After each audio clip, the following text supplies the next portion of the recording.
दोस्तों, शायद ही आपने सोचा होगा कि कभी मौत भी आपके दरवाजे पर दस्तक दे सकती है। आपने शायद ही सोचा हो कि किसी गाड़ी का आपके दरवाजे पर आहट ही आपके लिए मौत का पैगाम लेकर आ सकती है। एक ऐसी गाड़ी जिसमें घूमते हैं मौत के फरिश्ते, जो सजा के नाम पर बड़े ही प्यार से अंगों में जहर घोल देते हैं। दोस्तों, आज हम बात करेंगे एक ऐसी डरावनी सजा के बारे में जो इंसाफ के नाम पर एक इंसान दूसरे इंसान को देता है। हम इतिहास का कोई काला पन्ना नहीं उठाने वाले और ना ही किसी खूनी या निर्दयी सजा के बारे में बात करने वाले, लेकिन आज जो आप सुनेंगे वह सुनकर आपकी रूह कांप उठेगी। आज हम बात करेंगे चाइना में मृत्युदंड देने के लिए इस्तेमाल की जाने वाले वैन के बारे में, जिसे डेथ वैन भी कहा जाता है। डेथ वैन यानी चलती फिरती मौत। डेथ वैन एक सामान पहुंचाने वाले ट्रक के जैसे होती है, लेकिन यह कोई सामान नहीं बल्कि मौत का इंजेक्शन पहुंचाती है। दोस्तों, चीन की सरकार ने 1997 में इस डेथ वैन की शुरुआत की और यह सजा आज भी जारी है। इस डेथ वैन में काम करने वाले लोगों को डेथ स्क्वाड कहा जाता है। यह वैन एक एम्बुलेंस की तरह है जिसमें एक ऑटोमेटिक स्ट्रेचर लगा होता है जो कि पीछे के दरवाजे से अपने आप बाहर आ जाता है। इसका फायदा क्या है कि जिस किसी को भी मौत की सजा देनी होती है उसे खींचकर वैन में भरना नहीं पड़ता, बल्कि डेथ स्क्वाड के लोग उसे पकड़कर स्ट्रेचर पर लेटा देते हैं और फिर यह अपने आप ही वैन के अंदर चली जाती है। इसके बाद मुजरिम को एक जहरीला इंजेक्शन लगा दिया जाता है जिससे थोड़ी ही समय में उसकी मृत्यु हो जाती है। दोस्तों, चीन में 90 के दशक में हर साल लगभग 12,000 लोगों को मौत की सजा दी जाती थी। हालांकि आज के समय में हर साल लगभग 1,000 लोगों को ही मृत्युदंड दिया जाता है। चीन में कुल 46 ऐसे अपराध हैं जिनके लिए मौत की सजा दी जाती है और इनमें से 7 अपराध राष्ट्रीय सुरक्षा को खतरा पहुंचाने से संबंधित है, जैसे दंगा करना, विद्रोह करना, लोगों को अलग राज्य बनाने के लिए उकसाना, जासूसी करना, गबन करना, जानबूझकर जानलेवा हमला करना और नकली दवाई बनाना और बेचना। लेकिन दोस्तों, ऐसा नहीं है कि इन अपराधों में शामिल लोगों को तुरंत डेथ वैन के अंदर भेज दिया जाता है, बल्कि सन 2000 के समय से चीन में मृत्युदंड के विरोध में अपील भी की जा सकती है।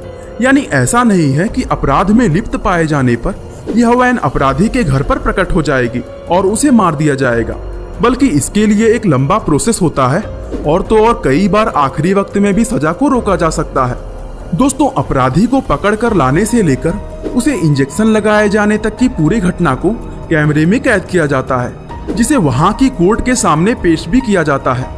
ऐसा इसलिए है क्योंकि शुरुआत में ऐसा पाया गया कि डेथ स्क्वाड के कुछ लोगों ने अपराधियों के अंग निकाल लिए और उन्हें बेच दिया। ऐसा नहीं है कि यह सजा सिर्फ आम लोगों को ही दी जाती है, बल्कि कुछ बड़े लोगों से भी मौत की इस वैन ने भेंट की है। जैसे 2006 में चीन के करोड़पति युआन बोजिंग को वैन में भेजा गया था क्योंकि उन पर हत्या और भ्रष्टाचार के आरोप साबित हुए थे। इसके अलावा 2014 में ली हुआन नाम के एक करोड़पति को भी ऐसी ही अपराध के लिए सजा दी गई। दोस्तों, सिर्फ बिजनेसमैन ही नहीं बल्कि अपराधी नेताओं के लिए भी ऐसी ही व्यवस्था है। जैसे 2007 में चीन के एक नेता जेंग सियायू को वैन में भेजा गया था। दरअसल पहले वह चीन के ड्रग डिपार्टमेंट के डायरेक्टर हुआ करते थे और तब उन्होंने रिश्वत लेकर बाजार में नकली दवाएं उतार दी, जिसे खाकर कई निर्दोष लोग मारे गए।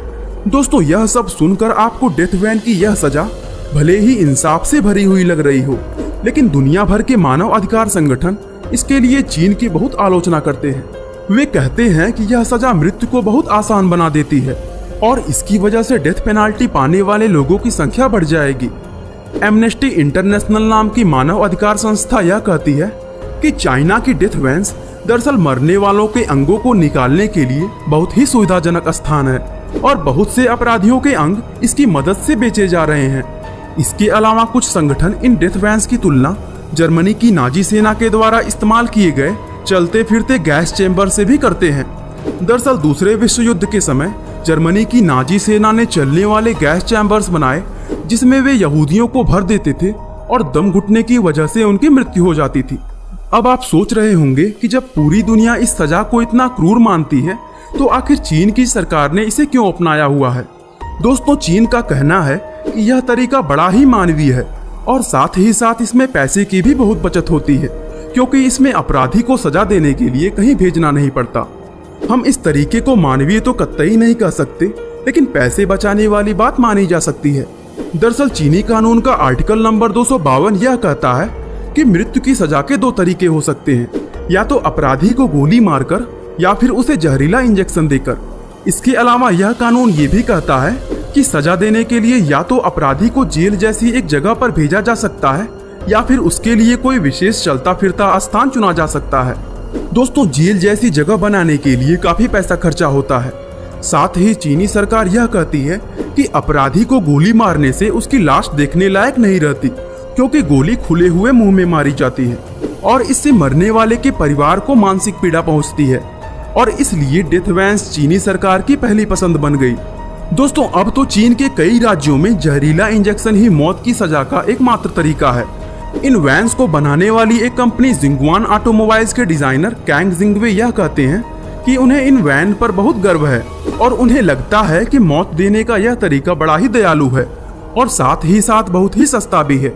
इसके अलावा वो कहते हैं कि जब लोग इस वैन को अपने इलाकों में घूमता हुआ देखते हैं तो उनके मन में एक डर बैठ जाता है और वे फिर कोई क्राइम करने से पहले 10 बार सोचते हैं। वो कहते हैं कि मौत देने का यह बहुत ही तेज और सुविधाजनक तरीका है। दोस्तों, कई बार अपराधी इतने घिनौने और जघन्य अपराध करते हैं कि हम भी उनके लिए मौत की सजा ही चाहते हैं, और कभी कभी तो उनके लिए ये सजा भी कम लगती है। हालांकि हमारे देश में मृत्युदंड बहुत ही रेयर केस में दिया जाता है। और दोस्तों, हाल ही में पिछले साल न्यूजीलैंड की एक मस्जिद में गोलियों से 51 लोगों की हत्या करने वाले अपराधी को भी उम्र कैद की ही सजा दी गई, क्योंकि न्यूजीलैंड में मौत की सजा नहीं दी जाती। और भी ऐसे बहुत से देश हैं, लेकिन अक्सर ही इस मुद्दे पर लोगों के विचार बटे हुए रहते हैं। आप भी हमें कमेंट करके जरूर बताएं कि आप हमारे देश के डेथ पेनाल्टी के बारे में क्या सोचते हैं। बाकी दोस्तों, आज के लिए बस इतना ही। उम्मीद है आपको यह वीडियो काफी पसंद आई होगी।